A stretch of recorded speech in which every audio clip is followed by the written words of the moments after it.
Il y a eu quelques petits passages de frustration aussi avec justement Valero Rivera qui était un petit peu énervé par certaines décisions.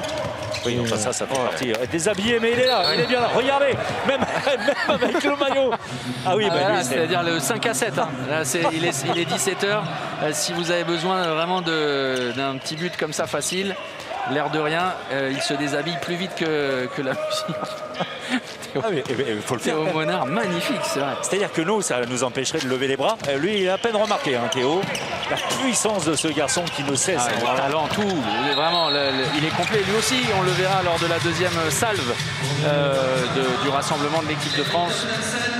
C'est un petit peu la surprise du chef, hein, on va l'avouer. Théo Monard, ça fait quelques semaines, quelques mois qu'on le voit dans l'effectif. Quelques semaines qu'on le voit de plus en plus. Oui, c'était un vrai passage à vide, un vrai temps faible de la part des Parisiens qui a pris fin avec ce but, effectivement, après quasiment 6 minutes sans parvenir à marquer. Il a bien glissé Monard une nouvelle fois. Et l'arrêt. Oh là là, remarquable l'inspiration de Vincent Gérard. Il a fait preuve d'un manque de réussite sur l'impact précédent et sur le tout premier tir. Pour le reste, c'est du grand, de l'immense Vincent Gérard. Oui, il est très fort dans cette première période, Vincent Gérard.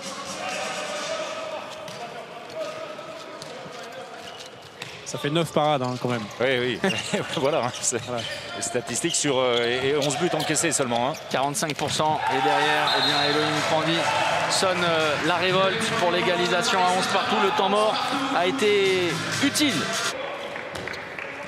Plus de mobilité défensive. Viran Moros également, qui a fait son entrée en défense.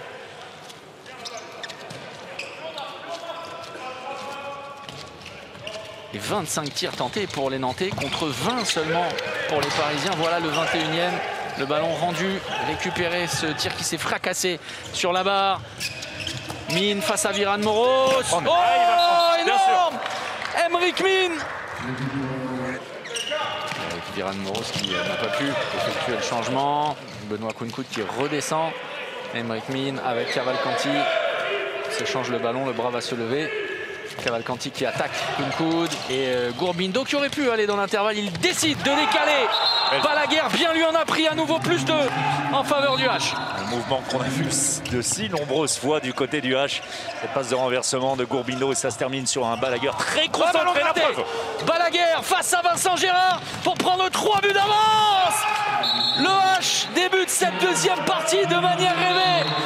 Et le plus gros écart depuis l'entame de cette rencontre. Et si on assistait à une énorme sensation, à un exploit colossal de la part du H cet après-midi. David Balaguer qui a retrouvé toutes ses capacités. Beaucoup de vivacité chez l'ailier espagnol. Un petit peu moins bien en début de saison, au cœur de la saison. Moins utilisé. Et ouais, ça c'est un très beau mouvement. Très beau mouvement du demi-centre qui se fait oublier au poste de pivot. Un mouvement qui a longtemps joué l'équipe de France. Bah, imaginez, alors on n'y est pas, hein, on n'y est pas, mais Nantes gagne et expert. Voilà, bien sûr, superbe. Ça c'est très bien fait, l'arrêt d'Emile Nielsen. Là, quelle séquence exceptionnel. Le voilà, le 14-18, le numéro d'Emile Nielsen, à l'image de ses partenaires. Il est absolument époustouflant. Surprise. Nos surprises, oui, même s'il n'y en a qu'une. Renversement, ballon. C'est pour qui? C'est pour qui? Il a mis du temps. Un 3 contre 1 mal géré. Thibaut, c'est compliqué. Lumineux. Dragan Pechmalbek pour remettre Nantes dans le droit chemin. 3 buts d'avance. Et c'est là pour le coup, c'est un ballon pour sans doute ne pas perdre. Côté nantais, avec Brié, avec Lazarov. Hors secteur. Ça passe pour Kirill Lazarov. Le génie a frappé l'essentiel, François Xavier, alors que Paris avait connu le meilleur début de championnat de l'histoire de la Lidl Star League, battant le record de 2011-2012 de Montpellier après 22 victoires en autant de rencontres, mais surtout après une série absolument improbable de 43 matchs de Lidl Star League sans défaite. Oui, c'est vrai, on a bien commencé le match et après on a une période où on ne marque pas.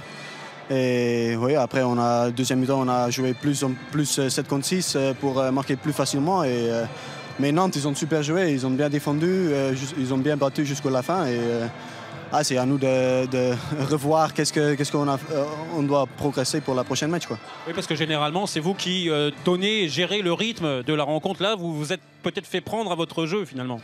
Oui, c'est ça. On n'a peut-être pas assez couru. On a peut-être raté beaucoup de shoots aussi. Et après, oui, en attaque, on avait une période où on n'a pas marqué. Et ça fait mal contre une équipe comme Nantes. Merci beaucoup. Merci d'être passé à notre micro. Bonne suite de saison avec la Belgique aussi, bien sûr. Et puis, allez, peut-être celui qui est l'homme du match, selon François-Xavier Houlet. C'est un collectif, sans doute, le handball. Mais on vous a vu énormément, que ce soit en attaque et en défense. Dragan, ça a été un combat de tous les instants. On vous a vu vous battre sur tous les ballons. Ouais, on était vraiment très, très motivés. C'est le dernier match avant la trêve internationale. Donc, on pouvait lâcher les chevaux sans penser à l'après.